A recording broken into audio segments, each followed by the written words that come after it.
payment arrived. V'hisra ha'arev b'malva sheyitva chova min halova, and the guarantor basically tells the creditor, the lender, you're going to ask the borrower for the money, right? V'hamalva herich zman leloiva, and the lender extended the time for the loan, meaning that he had rachmanis on the borrower. Shabin halo v'yared minachasa ve'en lo mimashe yifra. And now, because he's been generous in his extension of time to the borrower is now completely bereft of money, of any assets. V'yesh lishol b'mikre kazeh ha'im ha'arev niftar mishibudo l'malva. Could we argue that in that situation, the guarantor is now exempt from his obligations? Why? Because he kept warning the creditor, hey, you better go after this guy now while he still has assets, because if you wait any longer, he's not going to have anything. And maybe the lender is thinking to himself, well, what do I care? If he has nothing, I'll just go to you. So the question is, can the guarantor say, I'm out of here. Like, I warned you. So, Kevin sheyachal lekabel es hatashlum bizman v'lo asakein. And maybe I could sue you in Beis Din, or not, I will be the defendant, but my argument in Beis Din will be, if you would have collected the debt on the day it was due, you would have gotten assets from the borrower. And now that now that you dragged your feet and you waited an extra month, the guy has completely divested, whatever, his wife, it was in a divorce and his wife took everything, or who knows what could have happened. And now the guy's got nothing. And now that it's not fair that you should come to me now. Oh,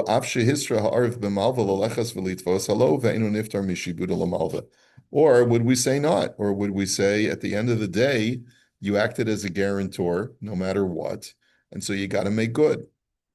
That's a very interesting shaila. I think there's a lot of fairness. So how long was it in terms of how long after the debt is due that you can keep going back to the guarantor? Well, 30 days is a normal time for a month. Yeah, well, whatever the terms were, but the lender says, you know what, I'm not in any rush to collect. I don't need the money right now. And the guarantor is saying, what are you doing? I only meant to guarantee the loan for up to a certain date. But this guy, So the question is that it? Is there a halachas in terms of the timing to after the debt is due? well, that's what we're asking. That's exactly what our shaila is. So the answer is as follows. Areb shehisra b'malva kishigia zman hapiron litvoes halova l'shalim eschovo v'hamalva herech zman l'lova. So in this kind of situation, where the Arev actually lodges a formal, I guess what you would call a protest, and says, hey, you better collect from this guy when the loan is due, because otherwise he may not have it later on. Ubintaim yord halovim min chasav ein lo mima lifroa. And because the lender dragged his feet, now the borrower has nothing to pay. Yesh omrim sha'afal pikein ein ha'arev niftar mishibud olamalva. Some say that notwithstanding, the guarantor is still the guarantor. And he basically committed himself to make the lender whole if the borrower defaults. Ela imkain hisna imamalva mitchila she'eno arev ela adzman ploni. Unless there was an explicit condition placed on his guarantorship at the time that the loan was made. So, for example, if it was a 30-day loan, and the guy said, I'm not going to be a guarantor after 35 days. I'll give a 5-day grace period for the guy to pay back the loan. But if he defaults after 5 days, my guarantorship is null and void. Okay? So in that situation, the guarantor could exempt himself. But if he didn't, he just said, I'm a guarantor on this loan period, then he's on the hook. V'yesh omrim kol shehisra ha'arv b'malva niftar mishibud l'malva v'arv yacholiton kimli kashitazu. But the other opinion says no. As long as the Arev warned the lender in advance, meaning not in advance of the loan, but after the loan had been made, he came to the guy and said, listen, I see what's happening to this borrower. You better go to him immediately upon the due date of the loan, because otherwise, a week later, he may not have it. So some say that that's enough to exempt you from being the guarantor if the guy defaults later on. So where does this halacha come from? Who's he actually quoting? Um, I don't see where the footnote begins, to be honest. Oh, here it is. This is from a Chuvas HaRamban. Um,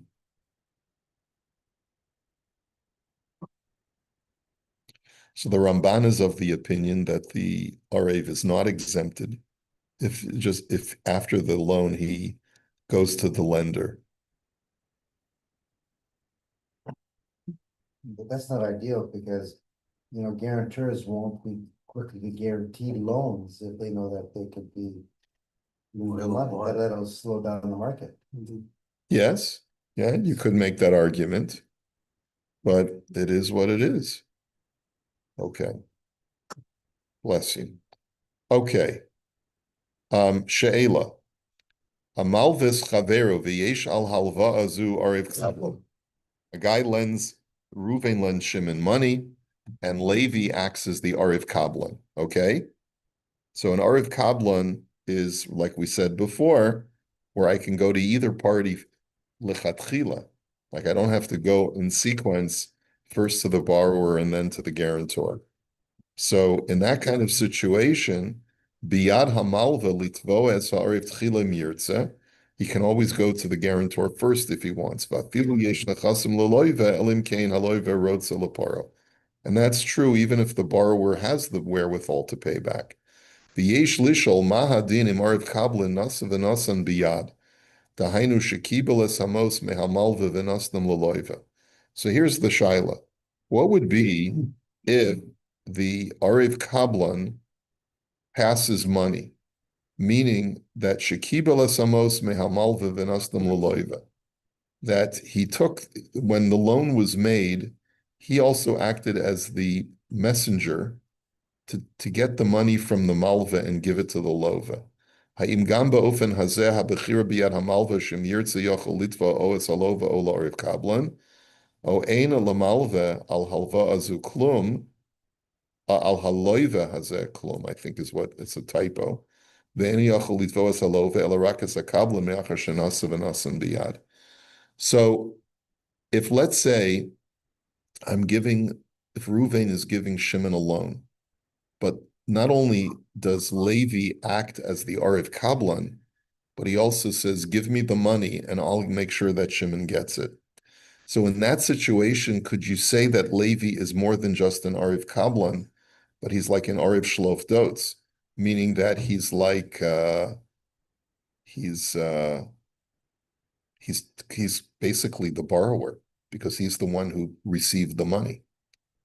And therefore, maybe Reuven can't go to Shimon at all in that kind of situation, because maybe Levi, even though Levi represented the fact that he's borrowing money on behalf of Shimon, but Reuven says, look, I don't care. You're the guy that I'm dealing with, and you're the guy that I'm going to go to when the loan is due. So the answer is, what is his status? What is Levi's status? So tshuva, Ariv Kablan kol shekibel esamos miyad hamalva v'nastam l'lova, ein hamalva yachol litvoa salova tchila el tzarach litvoa techila la'ariv Kablan. So in that case, Reuven must go first at least to Levi. V'yachol ligvos mimenu afilu min achasim mishubadim afal pi sheyesh la'ariv Kablan achasim b'nei chorin. And furthermore, Reuven, the creditor, has a right to extract all manner of asset from Levi, who's the Ariv Kablan. Even if he wants to extract his real estate, he can foreclose on his house. V'yesh omrim shuhu adin ba'ariv stam, kol shenasa v'nasan biyad, eni yachol litvoa min amal v'tchila. I think he means to say min halo v'tchila.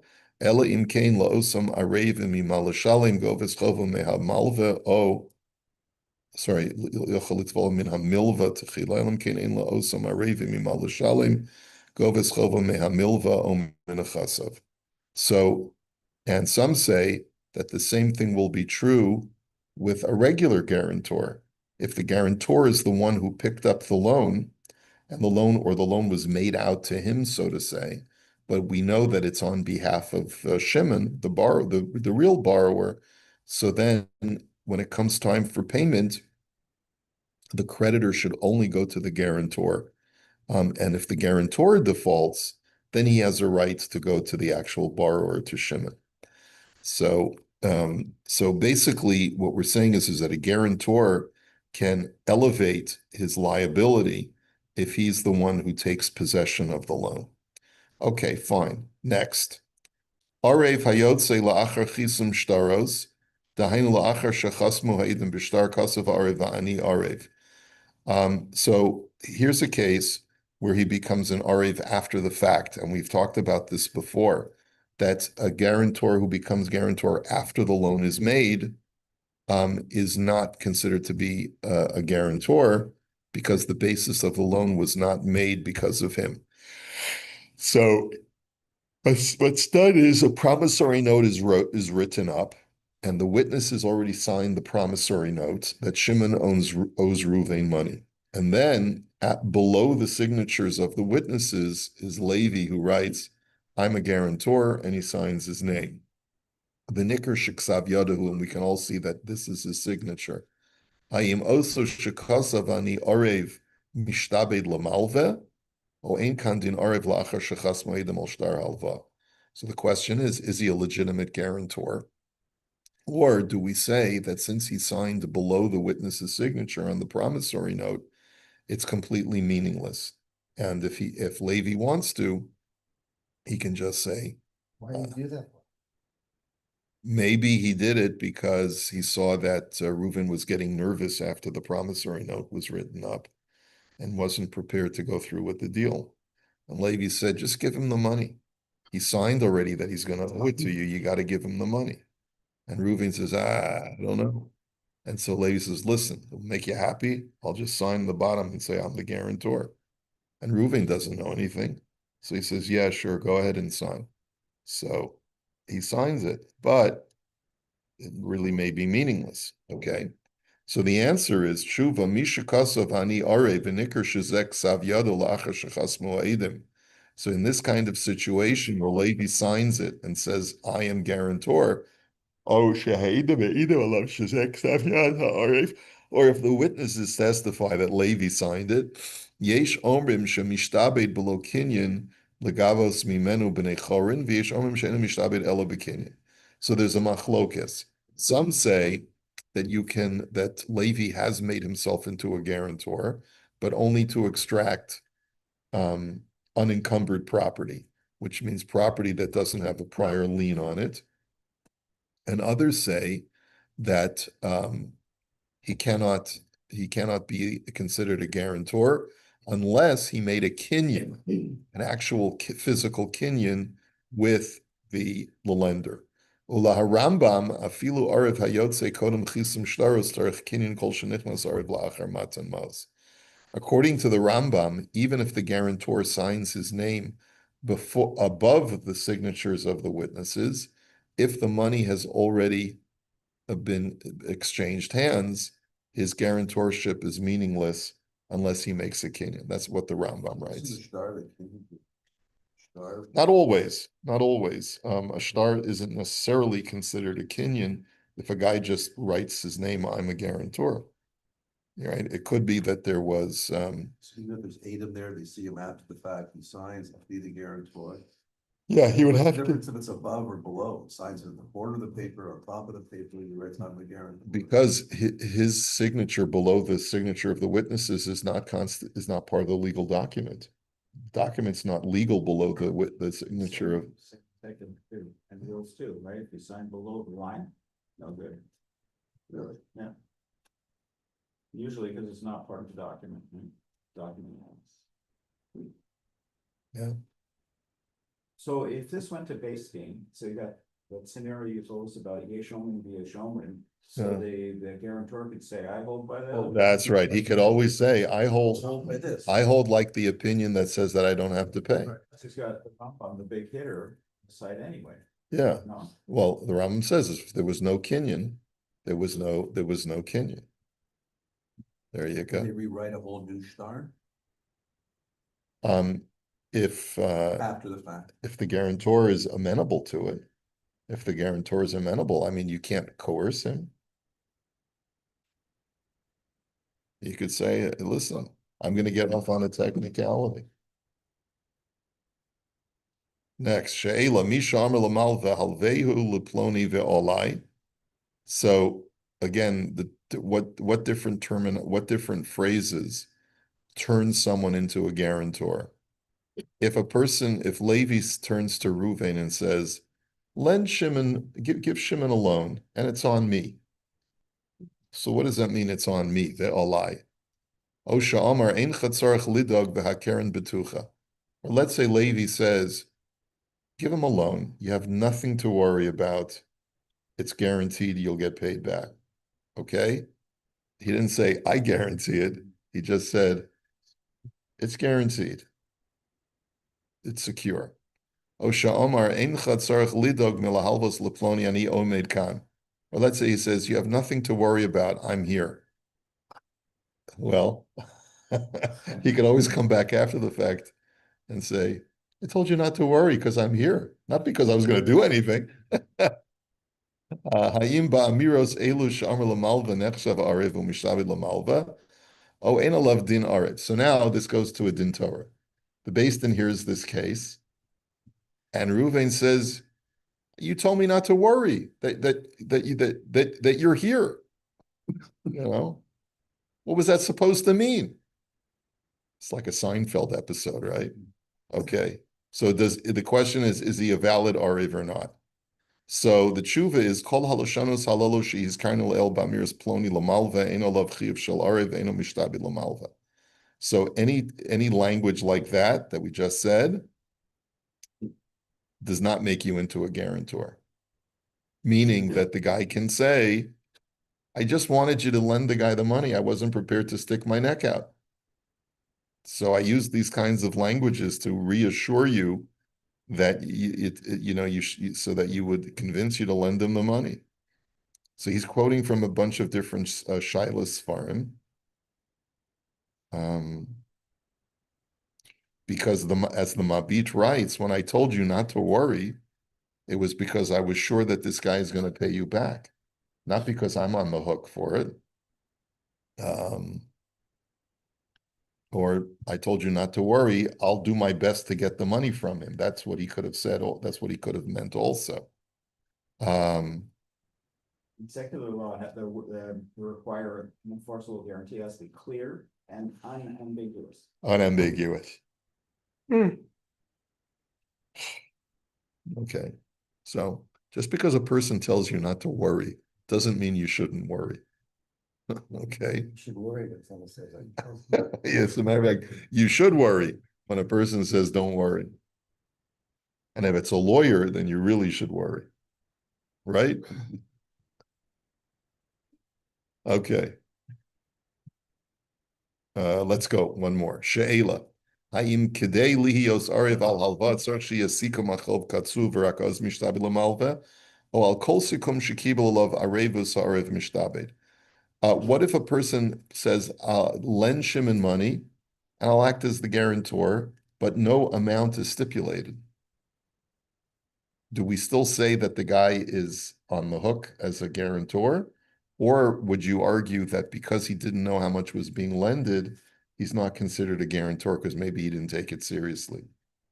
So he says, Yesh misha omer she'ein ha'arev mishtabed ela kishakatzav esikum achov.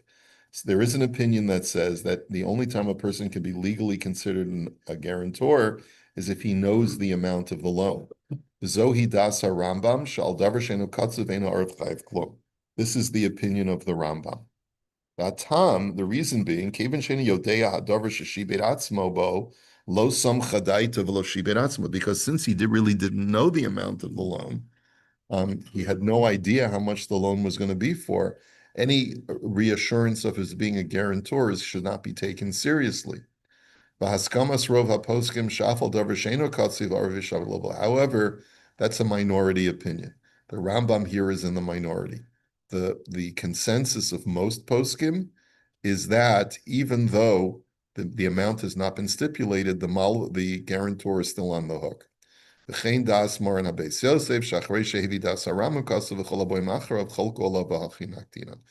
that's how the Beis Yosef paskins as well. We'll hold it here for today.